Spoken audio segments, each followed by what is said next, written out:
team.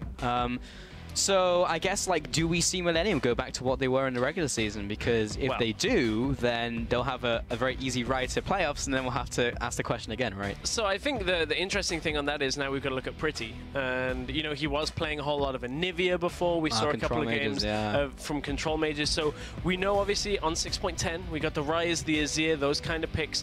I am wondering, though, what is the evolution for Pretty now? Is that what he sticks to? Does he go with the meta, or does he shift away, go for like the Vlad, the Swain, that kind of thing? He does like a Power of Evil and is just like, I'm going to cling on to my picks and make them work.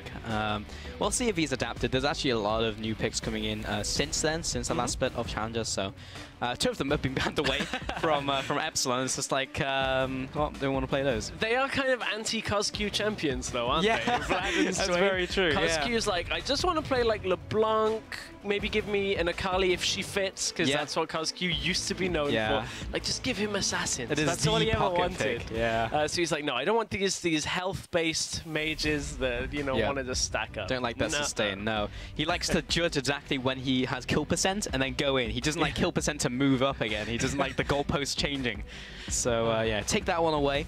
Twitch bans away against Woolite. Woolite, we do know, is a Twitch player, and with Twitch occasionally being played nowadays, just don't want to go up against it, because we've seen what, like, a strong Twitch can do.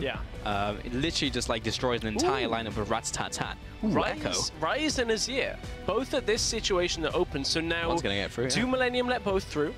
Do Millennium now ban a jungler and force Epsilon to pick one of the mid laners, they get the other? Or do they go something completely different and maybe ban like a Lucian, something that, you know, is top tier, and you don't really want the enemy AD carry? Then again, Woolite has never been a Lucian-style player. Like, he will play it, but it's not like the first champion he dives on. Exactly. Like, he's one of the players who plays more of the quirkier stuff, like the Twitch, like a Tristana even. So we'll see what he picks in this game. Gonna leave both of those mid lanes up. So Kindred gonna be banned away at the jungle. First pick, Maokai. So Millennium gets their pick of the litter for the mid laners. And in this situation for Epsilon, at least, they're basically saying, well, we don't mind which of the mid laners we get now. We're going to let you either pick or just let them both fall through the draft. With both of them up, there's fairly low priority on them as a duo. So now we're in a situation where there's a Trundle available if they want to flex it here on the red side, but Millennium, they haven't locked that in yet. There are a lot of options here for Millennium. It just depends what exactly they feel are the top 2 tier picks. Ryze, okay, Ryze is going to be the choice from Millennium. So much like you're probably going to see an Azir or a Victor or something out from Cosq, and Brom as well for the bot lane for Masterwork. So very curious to see how that bot lane works now, with Tabs and Masterwork being a different bot lane for Millennium. Yes, so the Ryze can be a flex, not really expecting it. Ryze top typically doesn't go too well, but you do know that you're up against a Maokai, so I guess you might have a a fairly easier laning phase than perhaps you may have previously. But what does Kairi want in the jungle is what I want to know, because we know he likes to play the at least more carry focus. There is a lot available. There's the Rek'Sai, there's the Elise. He's hovered on the Graves for a long while right now, which has seen a drop-off in competitive play almost completely. So we'll have to have that question answered. Doesn't look like this rotation, though, unless Cosq wants to pick his jungle for him. Picked out rather. Yeah, interesting. I think it's because he already hovered over the Caitlyn and was just like, Elise, Elise, Elise. Yeah, they were panicking. Yeah, because they didn't have much time left. But so yeah, Elise picked up, and Caitlyn for the bottom lane. I was going to say, like, if there was any champion left of the current pool available in the bottom lane, it probably would be the Caitlyn to Woolite. So we'll be picking that long-range sniper. And I'm waiting on Millennium now. So Millennium, you would have to think would go the Lucian here. We're on 6.10, not 6.11. So you'd anticipate they'd want that lane, especially with the Braum. Although saying that, if you did run Lucian Braum, it's pretty much becomes an all-in lane in that scenario. And against the Caitlyn, you may not actually be able to close that distance. It would depend on what Epsilon actually want as their support. If they pick a range support, then it would be difficult. I wonder whether that means Millennium will actually leave their AD carry to last, or whether they'll take it here. Normally, it's actually the support that kind of flips that matchup. And you wouldn't see the Braum prioritized quite so high. Yep. In you know, LCS, we've seen it drop a lot of priority down into a last pick potential at sometimes. Yeah, we're really seeing support go into the last couple of picks nowadays. Will change the dynamic of compositions and even, you know, the laning phase. So 2 pickups there were Trundle going for the top lane or support. What won't be support, Bronze being picked up. Top lane, and Rek'Sai for the jungle. So we're still waiting for that ADC. Locks that Ryze into the mid lane as well now. So Epsilon can now choose exactly what matchup they want here. So they've got a Maokai that'll let them kind of get into fights with an Elise. You got that setup potential.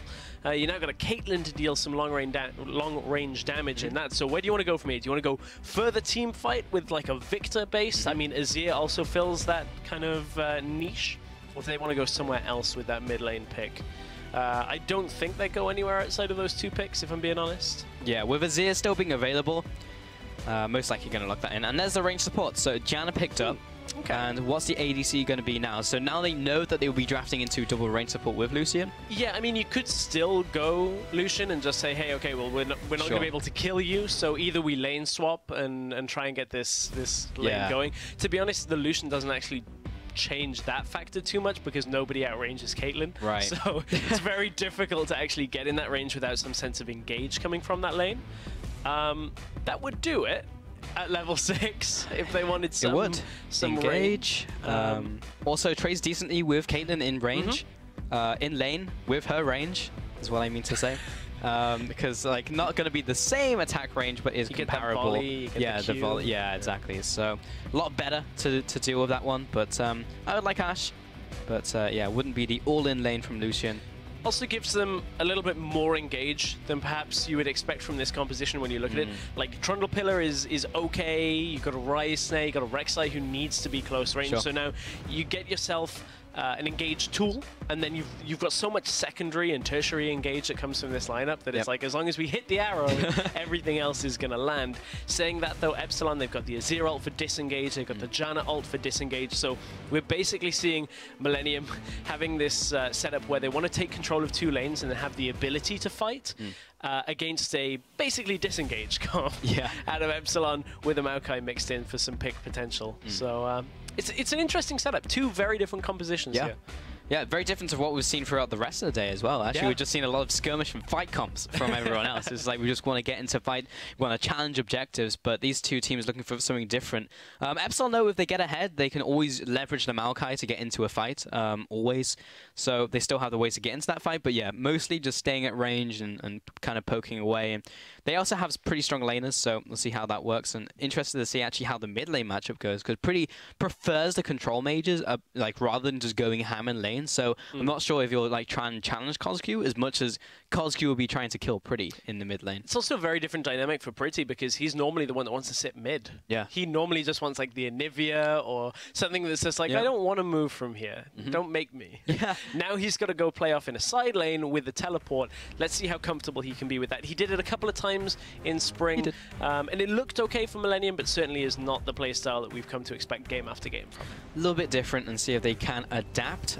Maokai running Strength for the Ages here, actually, in the top lane instead of Grasp of the Undying. So straight up not looking to trade up against the Trundle, which I guess makes sense, right? Like, you're just always going to lose against the Trundle regardless. It will hurt his early game a little bit because you can kind of trade even with him for the first couple levels, but just looking towards later on into the game where he can just become a massive tank. So before we get into this game, of course, use the hashtags once again, EPSWin and MILWin, and we will be checking in on what you think during the game and indeed the series. The first game of this best of 2 between Epsilon and Millennium. See if Millennium can go back to how they were in last splits of regular season, because they were very, very strong. Yeah, they were. We'll, if it does go back to that, we'll blink and you'll miss this game. Because Millennium just kind of crushed everybody until week 5 when they disappointingly stopped showing up.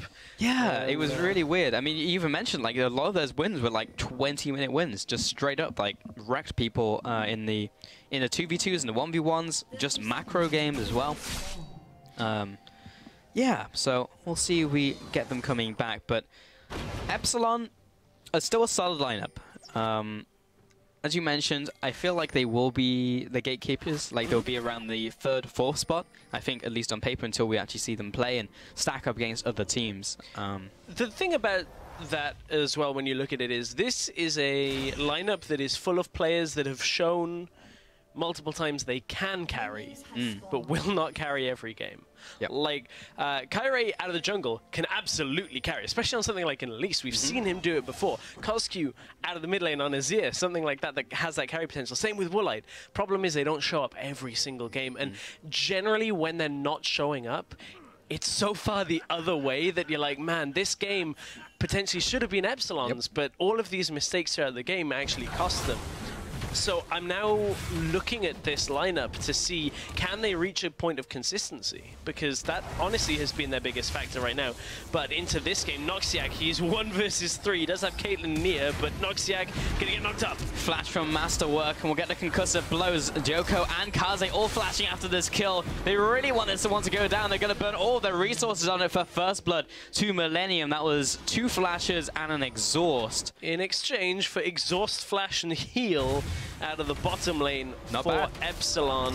So for Millennium right now, they know that at least the Janna is going to be vulnerable, but in this scenario, we are in lane swap, so you wouldn't expect that 2 versus 2 presence to come out. You wouldn't really be able to exploit the Caitlyn and the Janna not having their summoners, so it's still a kill over to Millennium, and they still did get a bunch of summoners. Just might be hard to punish further than you would actually expect. Exactly. Lane swap, as you call it. Oh, mid lane. A lot of damage going onto Pretty early on into this lane, both level 2 now. But yeah, you can see this lane swap now being executed. So got the top laner and jungle going to the top lane just to take down this tower.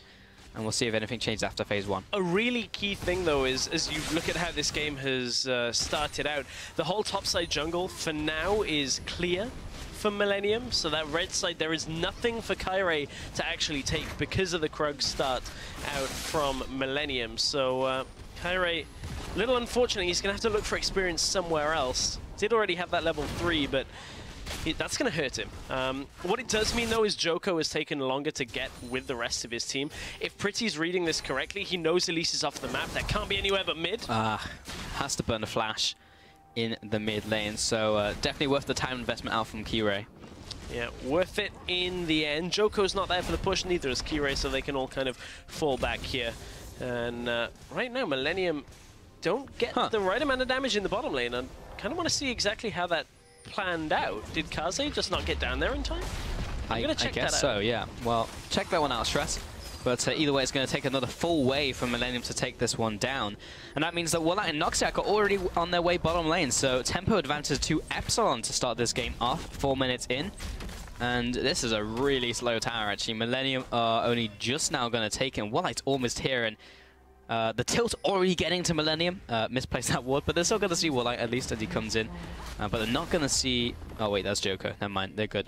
Woolite is going to walk up, but he is in the middle of 3 players, and they're just going to collapse in. Instant flash over the wall, but Winter's Bite will find him. Noxiac's going to come in, but he's only level 1. Doesn't have that many tools to try and help out. Joko's going to find the knock-up, and Woolite does not have a way to get out of this engagement. Kirei's going to jump over the wall. He'll get a kill in return. In comes the TP out from Millennium. Will it be enough though? Cosq is zooming in from the mid lane. Slide glide into Joko. And Masterwork. Sartorius gets the lockdown onto Masterwork as well. Pretty's going to get soldiered to death. And Noxiac will be the one to claim the kill. This is a much crazier start, all stemming from Millennium having to stick around for that bottom tower. They actually get gifted the initial start onto Woolite there for the first kill of the game. Not something that really should have happened. We talked about how it would be difficult to punish, but Millennium come out from a mistake somehow with a slightly better start here. It's Masterwork that's sticking around in that bottom lane, and Millennium actually turn what is a bad situation into a bait there. Woolite pushes forward without clear vision on anybody in that lane. Would have been difficult to establish for his team as nobody was there until that point. And then from there, Millennium, this is where it's just back and forth between the two. Teleports come through for this one. Cosq gets that slide and glide over the wall and is able to put the damage down. But of course, we're so early on in the game that there is just not enough survivability for a lot of these champions. Like the Ryze at that point, he's like, okay guys, I haven't got my ult, I've got nothing. Same with the Trundle as well, only level 2, doesn't even have all of his spells available. And it's a 2-for-2 overall in that situation. Sorry, 2-for-1 in favor of Millennium. Yeah. Well, Kirei, he was just kind of caught taking wolves. So Millennium were going to kill him for it. Did manage to get the wolves, however, so at least there's that. Now Epsilon will take the bottom tower, or at least do some damage towards it before Millennium come down here. Djoko hasn't even gone back after picking up 2 kills and an assist, so once he goes back, that's going to be a beefy Rek'Sai. But for now, he's going to just try and defend the bottom tower. Very weird place for Kirei to be right there. His mid laner was recalling in vision in the middle lane. And Kirei's just like, well, my bot lane's pushed up, so I'm on the strong side, and kind of forgot that we're in a situation where a lot of teams will actually swap their duo lane back to the bottom side, so there's far more people in that bottom side than you normally would expect. So really weird that Kirei would go aggressive. He was slightly hurting still from that lack of experience early on, so he's trying to kind of make up for that. But overstays in the bottom jungle after the rest of his team kind of open him up a little bit of room to get in there. And as a result, he is even further behind. 1-1 on 1 now. So at least he got the kill earlier from that last skirmish. Djoko, however, has already picked up the Balmy Cinder and the Tracker's Knife. So he's very close to his first item at only 6 minutes in. Interesting items out of Djoko. I actually don't mind this setup, but speaking to a lot of junglers, they talk a lot about the blue smite, the chilling smite coming out. So this time we've got Tracker's Knife for the extra wards. It's going to make it a little bit more difficult for Djoko to get onto targets and knock them up, but will now allow him to get tankier faster because he doesn't have to build Sightstone now. So he can go instantly for that second, full item rather than stopping at a halfway point on Sightstone, having to delay his second item further. So Djoko coming into this top lane, and we'll be able to protect it against Sartorius, who is only at level 3 Maokai. He's quite small. He's now level 4, so he's slightly bigger. But up against Kaze, hasn't really felt the effects of going up against Trundle just yet into this game, even though he's not running that grasp. And Sartorius, nice flash from Djoko, will get the instant knock-up, and Sartorius is on his way out. Great cocoon in from Kirei, is covering the retreat of Maokai. Prey Seeker lands on Sartorius. Just needs one more of those to finish him off, but 4 seconds left on that Prey Seeker. Can he line up the shot? He's going to tunnel after. Look for the knock-up. Good cocoon once again. Kirei is trying to block behind the minion line. Djoko will not find this kill, but he will look for another one onto Kirei. Pillar does not connect onto Kirei either. Another Prey Seeker onto the backside of the Elise, but both of the kills escape Millennium. And at that point, Djoko, he thought he's got the kill. Goalkeeper Maokai with the double fist backwards at that point to push him back. I don't... Ooh! Actually, level 6 in the bottom lane. Yeah, great engage there by Tabs, and Masterwork is trying to follow after. Can't quite get Concussor blows down, but Tabs will get it onto Noxiac. Heal out from Woolite will turn the tide of this fight. He flashes forwards aggressively, but defensive flash from Tabs will keep him alive. Kaze came into the fight, but a trap on top of him will stop the aggression. Yeah, nice trap to stop them. A little bit messy in that bottom lane. Masterwork and Tabs maybe not quite on the same page. There were minions in the way, so couldn't allow for the follow-up from Braum with his Q. Just a couple of weird things all over the map. I think for Djoko, I don't want to say that if it had Blue Smite, he definitely would have got that kill, but it would have made it a whole lot easier if it had just been able to chilling smite him and run. So Djoko sacrificing his build for the greater good and doesn't get kills from it, perhaps. And then bottom lane, you can see that maybe Masterwork and Tabs just not on that same page when it comes to that engage. The engage comes out, it was good, but Woolite manages to keep himself alive and get away from that scenario despite a teleport coming out from Kaze. That's a pretty big win for the bottom lane of Epsilon. Yeah, definitely worked out, and the BF sword now picked up for that team, and with the first Draggle being Dragon being Infernal. The first Draggle? Yeah, the first Draggle. I tried to combine Infernal and Dragon together, and it didn't work out well. I just thought you had Mr. Forbez on the mind at this point, but Millennium, they had Infernal Dragons on the mind. And another one. Draggles. Infernal Draggles. And 2 in a row. Millennium will be happy with another one. Kirei and Noxiac are trying to take away this red buff, but Djoko and Tabs are going to zone them away. This is my territory, and they should be able to get the smite down, or even give it over to Tabs. 60 gold in the bank and red. Yeah, I don't know whether Tabs was meaning to... Well, obviously he was meaning to take that. I just mean, I wonder whether Djoko wanted to give that one over. Yeah, he did back away. He's like, I haven't got Chilling Smite. Yeah, I need the red buff. Yeah, that's true. It's going to make Djoko a real tanky Rek'Sai, though. Just going second item tank. Oh my god. 10 minutes into this game with a completed Cinderhawk. Like, that is not going to be a Rek'Sai that's dying anytime soon. So as long as the Ash Arrow hits, it doesn't matter what smite you got at that. That's true. You could just go take challenging smite and just be like, okay, now duel. Let's go. Yeah, probably could have done that in this game. 100 gold, nice. Pretty will back off. So, of course, he's a little bit behind in farm. CosQ has been putting down the aggression in the bottom lane. Good block from Masterwork. I don't actually think it hit the shield. I think it kind of curved around it and hit this side. Top lane, Sartorius is going to trade up against Kaze. It's less of a trade and more Kaze hitting Sartorius as he goes back to tower. Especially without grasp. It's just like, well, I'm just actually going to concede this whole there's trade. No way. Now. Like, there's no way. But the funny thing is... going to make like a tree and leaf. Yeah. Sartorius is actually up in farm against Kaze, so... So Sartorius was pushing up pretty heavily in that top side and pushing Kaze back behind his turret. He did have the help of Kairi for a minute or so top lane, so that kind of forced Kaze into a situation where he wasn't able to do much. Then factor in after the long chase through the top lane, the wave then pushed away from Kaze in the top side, so we got to collect a little bit more of that farm as well. Kaze TP'd down where Sartorius didn't, so that's where that farm difference comes from. A couple of small little places all added up. Yeah, every little counts. Every little comes together. Gyoko, he's just going to walk back into his jungle. Actually, no, he doesn't walk. I guess he tunnels back to his jungle. I guess that would be the best way to put it. Walking underground. Yeah, walking underground. Yeah. It's like, yeah. Like a... yeah. I just did a hand motion. I always do this. I forget you guys can't see and then feel very... Yeah, honestly, I saw it and I still don't know what it was. No, I know. It's fine. Just like I feel the engage is coming. Can Kaze see it? Yes, he's got a ward. Is he going to know what is exactly coming his way? That is the question. Sartorius walks up, puts a ward in the bush, makes sure Joko's not there himself. But they haven't spotted the Braum yet. Oh, Gyoko's coming in here, but the Braum is also on the way. Sartorius, Arcane Smash, gonna go for this 2v2 fight onto Kaze. They got the target focus, but Sartorius is burning down just as fast. Masterwork turning up in this fight. Kaze chomp down onto Sartorius. Will pick up the kill. Pretty finds the return on to Kirei. 2-0 to Millennium. Yeah, you said it was a 2v2. Pulse ends up being a 4v2 in favor of Millennium, but they will lose a tower for it in that trade.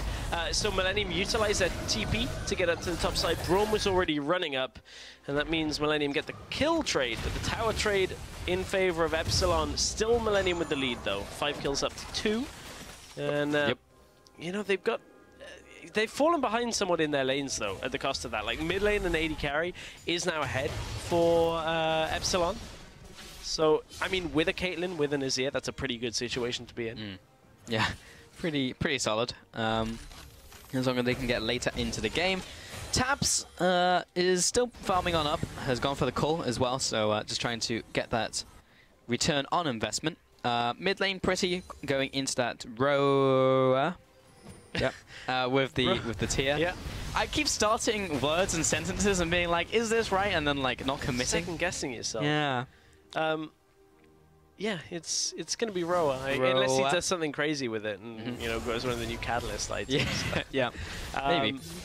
But as this game is kind of starting to settle, I feel like Tabs. He's just going to become such a critical part of this composition for Millennium. Like, he is pretty much going to be primary engage for the team.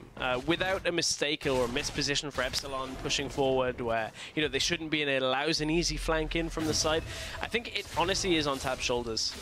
So it'll be a good test for an experienced AD carry to play that role with a younger lineup, see whether that coordination is down for the team. He's probably going to be calling it as well. So see how Millennium responds to that. But so far, having a pretty good platform at the start of this game, getting a bunch of kills onto the right places. Going to be taking away this blue buff as well, going over to Kaze, and Gyoko's going to make his way back to base now. CosQ in this mid lane is farming up a storm. The carries are in good shape, so as long as Epsilon can get to the late game, they will be doing fairly well. Bot lane is being sieged in towards Millennium. Epsilon actually getting a lot of damage onto this, and Woolite's going to get the headshots down. Is ultimate. Good block by Masterwork. Masterwork, yeah, it's not been the best of blocking games for him. I saw even in top lane he like blocked down against like a Maokai as well, so just kind of edged around the sides. Yeah. So I mean, to be fair, it is difficult to block a bullet with a shield, but I guess it is easy in League of Legends. But in real life, that would be very difficult. I don't know. Have you seen how big Braum's shield is? Yeah, but it's also reaction times, right? Like, maybe he just got it halfway and then brought it up, and it's just like, oh, it's close enough. Again, I did a hand motion, and I know no one can see it apart from Stress. Well, Sartorius. Yeah, it really is. Sartorius, he's actually not doing too badly in this lane. He's only down very, very slightly against Kaze. Both AD carries at the same time, though, are going a little bit different on the old build order somewhat. We've seen a lot of Caitlyn's go BF Sword into the Hurricane first. Woolite's gone, I don't need that for now. Don't need the Hurricane yet. I'll go BF Sword with the pickaxe into level 2 boots. So it will obviously delay his damage overall, and BF Sword pickaxe is going to make your single auto attacks hurt, but obviously slow down your headshot procs if you can get them the autos on multiple people. Yep. Because then you get that headshot every second auto rather than you know, having to stack it all the way up to the 6th stack. However, on the other side, we've started to see a lot of Essence Reaver Hurricane Ashes. Looks like an Infinity Edge coming out from Tabs. Yeah. So both AD carriers are like, we just want Eye Edge. Just give us the crit, give us the damage. That's what we want for now. Interesting build pass. Bot tower will finally go down to Epsilon after continued assault against the tower. And Kozki will make his way up a river. The crab was taken away by Millennium in the bottom river, so they do have vision over the dragon. And whoever decides to take it is the second Inferno of the game. And both teams really want this one for the scaling on it. And Tabs is still farming up in the bottom lane, trying to work his way towards that Infinity Edge. And Dragon has now been started by Keyray, Woolite and Noxiac, trying to zone away Masterwork. Great situation where you have the bottleneck and Woolite can just trap it. Yeah. It means that everyone will have to take the long route, and Tabs is sad because he doesn't have a dash. Masterwork and Joker will have to come in for this one. Oh no! Ultimate right between the goalposts out from Tabs, and Joker will be on the receiving end of this damage, but he just refuses to die. The early Cinderhawk are paying off right now, and Kozki and Woolite trying to back away. Good ultimate by Kozki will split up the fight. Volley does not connect onto the retreating Epsilon, but Woolite will go down for the first kill to Millennium. Oh, Millennium, they've got Epsilon. Oh, one shot, one kill. And Joker will get this one on to Keyray. Kozky's going to die to the turret. Bot lane. Execute. The volley does not connect onto Sartorius and Noxiac. And instead, they will turn their attention to the minions. So 3-0 Millennium even stopped the dragon. Such a ridiculous fight. Couldn't even keep up with it. All of the action as it came into the Millennium side jungle. What it's going to result in is a number of kills going over to Millennium with that execute, obviously, on Kozky not granting anything. But they're going to get their second Infernal of the game. And, you know, we spoke about how Millennium, they're going to want this side lane control as well. You've now given them 16% extra AP and AD, so it's going to make them very difficult to fight as this game goes on. So this was the beginning of the trade. Look at, on the minimap now, how Kaze is coming into the top of the fight. It's not exactly the best position, and it forces him to run around. So Millennium have to buy time. They have to come down the river, and that's what Pretty is cutting into the side of this fight to do here. He flashed into the fight and tries to get himself into the mix. And what it means is Epsilon are so low right now that even with the traps, Millennium are clear to move through the jungle. Here comes the Prey Seeker. Void Sniper. The drawback of having 8 legs, one of them gets picked off at that point, and then apparently it kills everything on the spider. I mean, when you're on, you know, such low health, that kind of makes sense. Yeah, very true. Although, you know, we were speaking a little bit about AD carry builds. Both have now gone, oh yeah, Hurricane. That exists. We should do that. And both of them have gone just by the Hurricane. So. Mirroring their builds. Pretty. He's found Sartorius. This is a lot of damage. Machine gun coming out, but he is capped at 5 spells, and Sartorius will make his way out. Not even sure if he needs a flash there, honestly. I mean, he can't really afford to trade. He has not got but grasp, I think he can just walk away. I don't know. We need to go back in time and have a scenario where he didn't flash out, but he only took like 25% of his health, and Pretty had full rotations in. I feel like Pretty over time would have pushed him further, at least. Maybe. You might be right on that one, but like, trees are known as natural sprinters in short distances, so I feel like he would have been able to make his way back to the inner tower. Oh, Joko? No! Oh, well, Woolite's actually going to stop his recall, and Sartorius is going to jump on him. Great Monsoon by Noxiac will knock Joko into this one, and Keyray will find him and finish him off. Shutdown over for Woolite. Joko just too far up. Yeah, I mean, I was just like, oh, he's going to miss Woolite and he's not going to be able to kill him. Then Woolite stops the teleport, and they just kill him. Okay. Joko just too far pushed up. That was a weird play. A little bit of the over-aggression coming out from Millennium in that scenario. Now Pretty feels like he's being over-aggressive in the bottom lane. Cosq goes in. Slide, glide, ultimate, Emperor's Divide.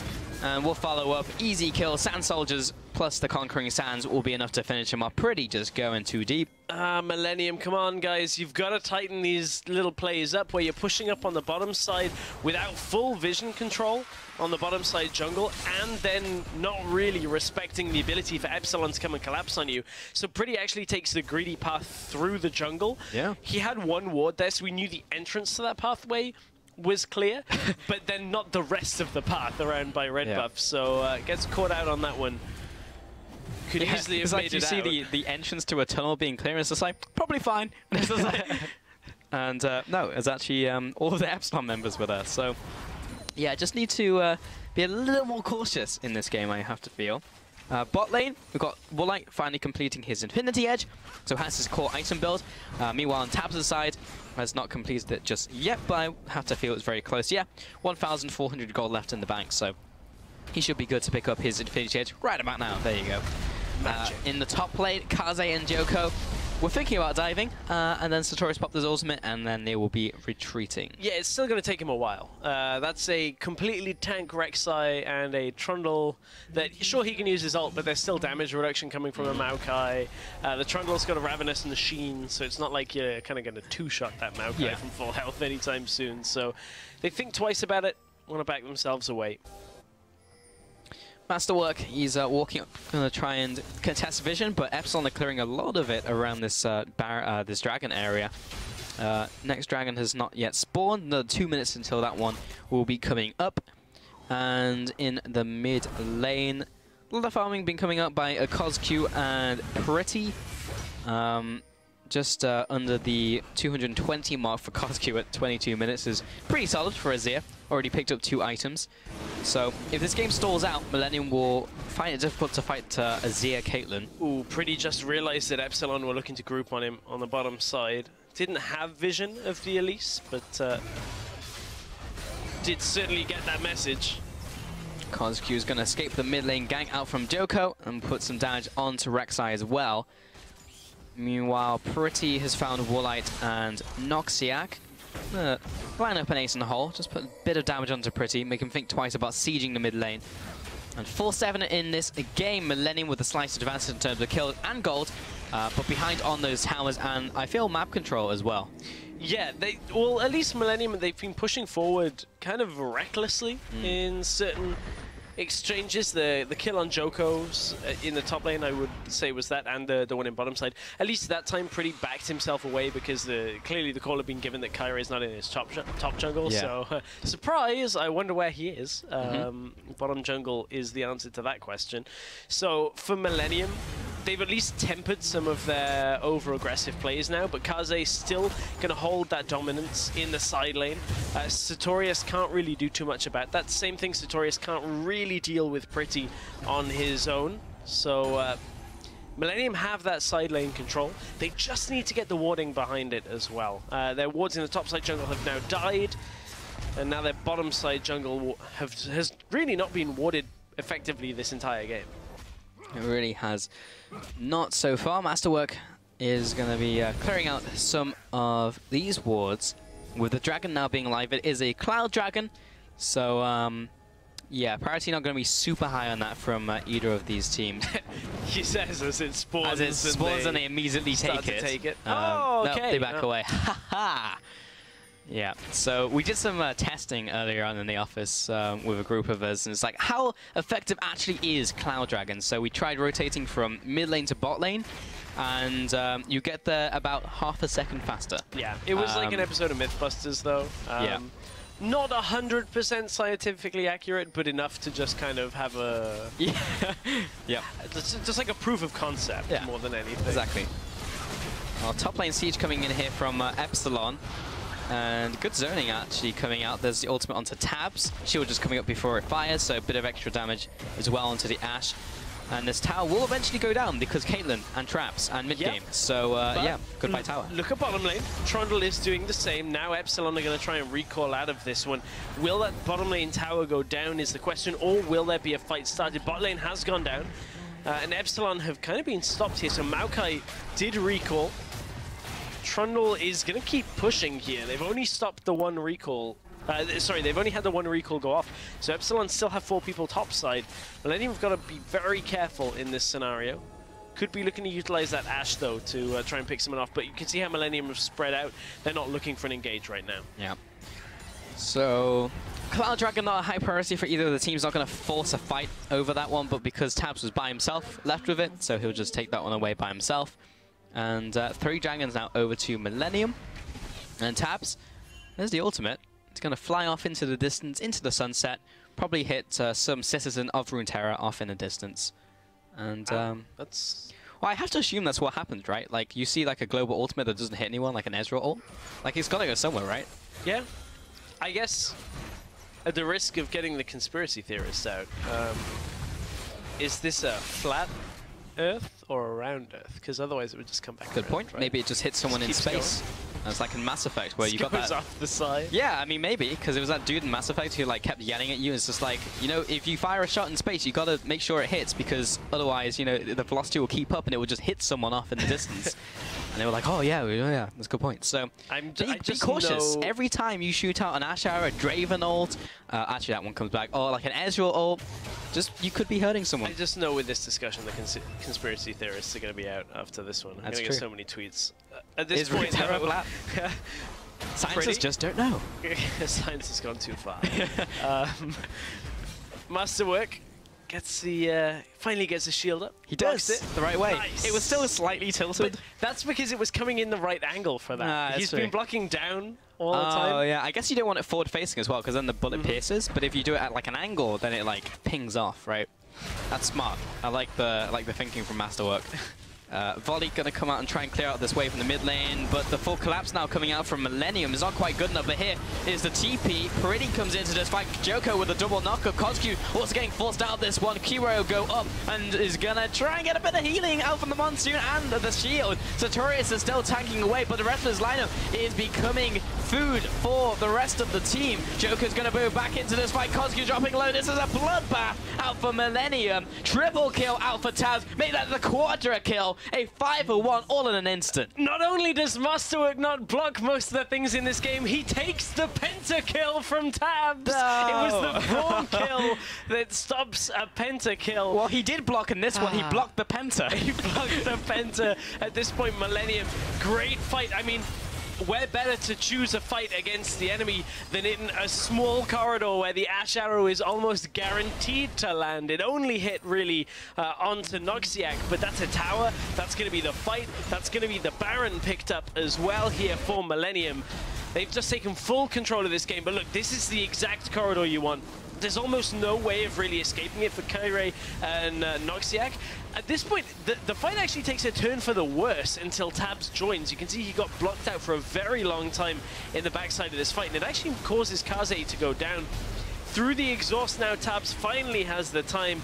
Let's look for which kill, in fact, it is that Braum picks up here for Masterwork. It wasn't the last one, it was one of the initial ones in the fight, so no penta, unfortunately. Not today for Tabs, but the quadra kill, 4-0-3. And this game is really, it was so close up until that point because we were getting a siege down from Epsilon, but now Millennium, with that quadra kill over to Tabs and that one fight and the Baron, is definitely swung in their favor. 5,000 gold now over to that team. The 3 dragons, of course, 29 minutes in, and this will start to become an uphill struggle for Epsilon. Despite an Azir and a Caitlyn, it's going to get very hard to get into that late game where they start spiking on 6 items. Yeah, if Millennium don't press their lead, however, and do stall their advantages and don't always look to try and push turrets, which with this composition, they actually really never should be in that scenario. They have Trundle pushing now with Baron buff, so somebody's got to deal with him. That's really the only hope, is if Millennium do not press an advantage. But you can see they're already working on the outer turrets, or the tier 2 turrets, already below half health here.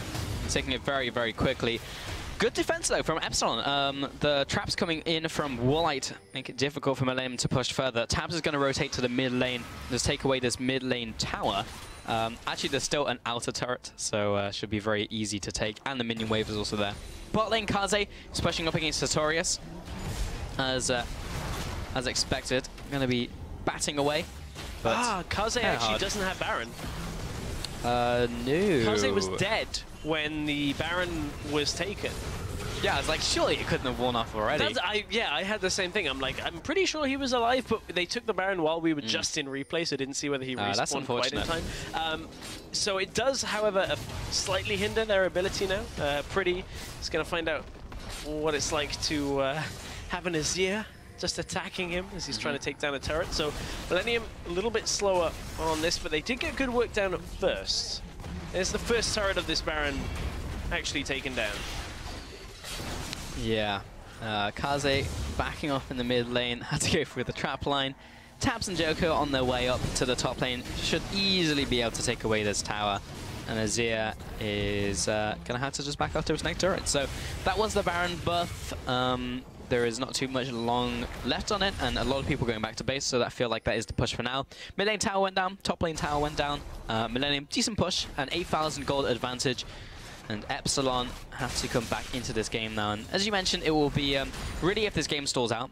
So if Millennium can't continue to push the advantage and Epsilon do manage to stall and hold the door in their base so they don't lose out this game right out. But they need a lot of time. They do. They honestly would need Tabs to like miss an ult in the beginning and then kind of get crushed in a team fight. Yeah. He is 4-0-3 right now, so there's no chance of him becoming a broken man anytime soon. Millennium right now pushing on this Mountain Dragon. They're going to be able to take that pretty quickly. Doesn't matter about those, you know, extra resistances when you've got the that kind of setup, just wailing away at it. Ash Rise, just going to take that down. Yeah, didn't even need a Viper to take down the Mountain Dragon there. And Masterwork and Pretty will just be camping in this bush. Saving that one for when we see a Cassiopeia trying to take it. It's okay. See, it's okay. There's going to be a time, and it'll be in enough time. That's true. Yeah, it's going to be a while until we see a Cassiopeia. I feel like it'll probably be Nightblow if anyone's going to bring it out in the LCS at least. I mean, Vedius keeps talking about how he's so good on Cassiopeia, and he's going to play it, and we're like, no, it's not great right now. Well, maybe the Knight will just lose it over the next couple of weeks and just be like, I'm just going to play anything I want. You watch 6-12, there'll just be a massive Cassiopeia buff patch. Yeah. And just be like, we added 0.5 ratio on her E. Yeah. For the record, that's not anything that's happening. That's just a random that was not a spoiler. That, I just figured would be OP because that would be. I would be, yeah. And she already does a lot of damage, but she has too many issues compared to the other mid laners right now. And yeah, I guess like the three biggest mid laners that kind of came back was like Ryze came back, but was already coming back in 6-9. Then Victor came in, Swain, Vladimir, and Azir kind of remained good. But we haven't seen anything really outside of that. I would like to see more. Nope, Tabs is just dancing in the mid lane. Yeah, well, I mean, there's a line of traps. Yeah, I mean, there's nothing that he can really do right now. There's nothing to farm. As an Ashe, you're like, okay then, I guess I can't step up to this turret yet. Support, please stand on those for me and take a headshot. Yeah. It is one of the most annoying things playing against a Caitlyn, but one of the most satisfying things playing a Caitlyn. It really is. Putting that trap line down. You always see who can do the nice curved and straight lines. Oh, it tilts me so much when people have like a jagged line or like there's a small spot you can squeeze through. Oh yeah, like the Mission Impossible through. Yeah. Against the wall. Realistically, in this scenario, we're on the inhib and the fountain, the steps, you shouldn't get it wrong. Yeah, you can just do the guide along the top step. Ah, that's all it is. I see. But then you've got to get the spacing right. And I feel like Woolite's done a fantastic job in this one. There is some really good spacing on those traps. See if his auto-spacing is any better. Wait a minute. Yeah, really nice. It is pretty good. That makes me happy. It's like an architect's It really dream, is, right? Like it's like when you line up crops like perfectly spaced apart. Because then if you like have, you know, it's the Farmville player in me. I was going to say my pro status in Farmville was not ever a reality. Yeah. Yours may have been, but yep. Good times, good times. Making sure they're all evenly spaced, and that's a large part of it, I really feel. And I think the same can be translated to Caitlyn traps. Then again, like if you do know someone on the enemy team gets tilted by the fact that like traps aren't like spaced out correctly, that would really annoy me, you know? Like if I'm playing against a Caitlyn, it's just like ah, and then you get hit by one that you can't quite squeeze through. So what you're saying is that if I ever play against you, I just need to like misplace one trap. Yeah, my OCD would be set off. Okay, yeah. I completely believe you on that. Yep. You're definitely not exaggerating on that at all. But you know, we were talking about Millennium slowing down, and This if has it happened, really slowed down. if it happened, Epsilon still had the ability with the Azir, with the Caitlyn, good scaling into the late game.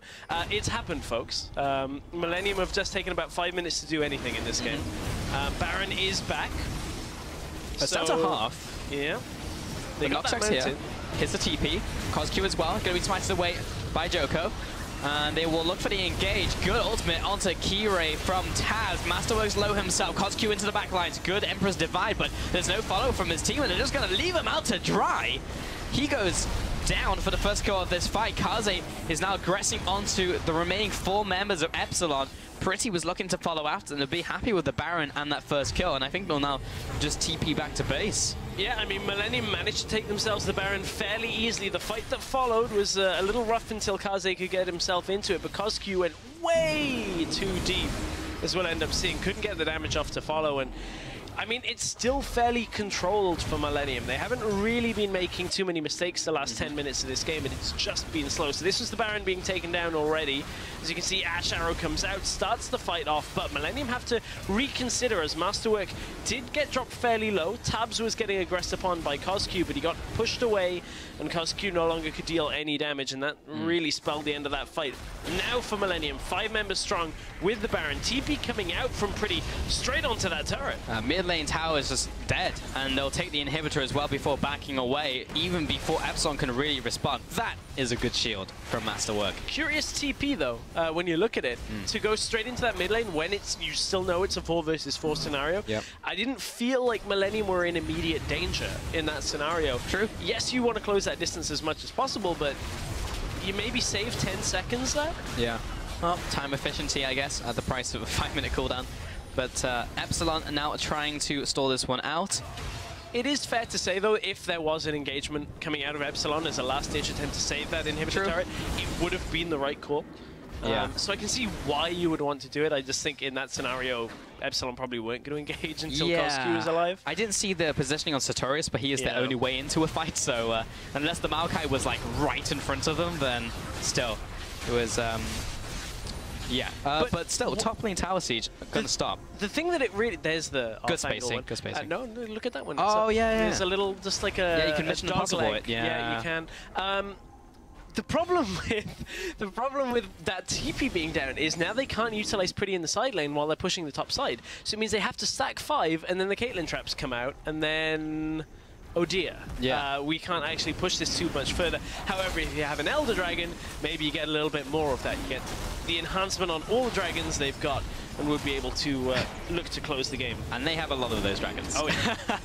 They have already 4, and his 5th one will make them all much stronger. So yeah, going to be a lot harder for Epsilon to hold on now, especially with that middle inhibitor being down. Maybe the players just to like everyone step in one of the traps and just like you can't headshot all of us. Yeah, just you go 3, 2, 1, go. Go. And yeah, and then because it only blows you up. lasts like a second to a second and a half. Yeah. The mark, so she'll get 2. Right. She'll get 2 off, but that'll. Can't shoot us all. But I think being in this position for Millennium, that is not the play. It's like, guys, we could do this really cool synchronized trap step. Yeah. Or we could push a little slower. Sounds like a genre of music. Trap step. Trap step. Yeah. Synchro trap step. Yeah. You'd listen to that. I already would. know I you'd absolutely listen would. to that. Look at its spacing now. I think there's like 2 areas you can get through, or maybe 3, using 4 of those traps. It's gone downhill. Yeah. The tilt coming in for this trap spacing has started to deteriorate as this game has gone on. Needs to get like a protractor out like, at the angles on the circle. You really do. Yeah, nice curve on the steps of this base here. Sundisk is going to be brought up in the mid lane as a stopgap band-aid, but eventually the band-aid is going to fall off. We need to figure out what the correct angle and like radius of this. It probably is an optimal setup, for you know. optimal trap placement on the inhibitor. Maybe it is something, Jagged. I actually don't know. Mid lane, Pretty Actually didn't take any damage from that ace in the hole, just shielded it up. In the bot lane, Masterworker, Joko, and Tabs are still sieging away. Still finding it a little hard with the strap line, of course. Yeah. Joko's going to get one, but gets headshotted and took a lot of damage, actually. Also, that's why you don't step in the traps. Yeah, that is why you don't. Also, the base isn't perfectly circular. It's kind of got this little, like, squeeze on it, so... yeah, that's true. You got to account for that. Sartorius trying to account for the damage. Oh, Walleye point back ultimate in from Tabs. Gonna pick up the kill onto the ADC. Top lane is gonna face the same fate. Easy kill there, 2-0, and the bottom inhib goes down. Top inhib is also gonna fall to Kaze and Pretty, and this actually just looks like the end of the game here, coming in from Millennium. Joko and Kaze just gonna go back to base. All right, see ya. They have their Void Rush globals to get back. TP. Yeah. Cool. Here we go. Right along. All the way down mid lane. Very rare you see a full map ultimate come in from Joko, and it will go right into trying finishing off these kills. There's no fancy points to fight over, but they want to pad their stats regardless. Pretty is on the receiving end of a lot of damage coming in from Kotsky, but while all this is happening, Millennium are just taking the base and taking the Nexus. Millennium find a very strong first win in this best of 2 against Epsilon. Yeah, fairly comfortable. Some mistakes here and there for Millennium. Ultimately, from the Baron, they got such a lead that they were able to... well, it was actually that 5-for-1 fight that was so much in the advantage of Millennium. Then the Baron. Then the rest of the game. The actual Baron buff didn't actually get them too much. That's true. But that fight that preceded it, Quadra going out for Tabs, was really the big turning point of that game. Because it was pretty even up until that point, like, but it was really just down, as you said, to such a clean fight, and that's really what it does for like a composition like that, where you can just literally just take everything that they own following that play. I don't know what, really, it's just like you have to say to Epsilon, just if you played that fight better, then you wouldn't have like had such a bad ending to that game, because it didn't feel like there was much that they could do, like after losing the Baron and then all being pushed in and being like a deficit of almost 10k at that point. But it's a very difficult area to take that fight, because even with some of the damage being blocked away, the support being blocked, they got good damage down onto Kaze at first. Being in that choke against like Hurricane Ash after taking an Ash arrow, kind of difficult to deal with. You've got a lot of tanks in front of you as well. You had to chunk through the Trundle, then you get a Rek'Sai coming in that's already ahead. Sure. Joko had a good early game in that one. Kyrie really kind of got put behind by how the lane swap jungle experience played out, then dying and being in the enemy jungle for some reason. Especially when you consider though that I was going to say consider that they had a good start, but it was actually the Janna that got caught out in the very early game. So a good start in the jungle for Millennium allowed them to transition a little bit better throughout the game. Yeah, it was it was a bit of a weird one, because the early game was messy from both teams. Like there was a lot of people getting caught out in the jungle.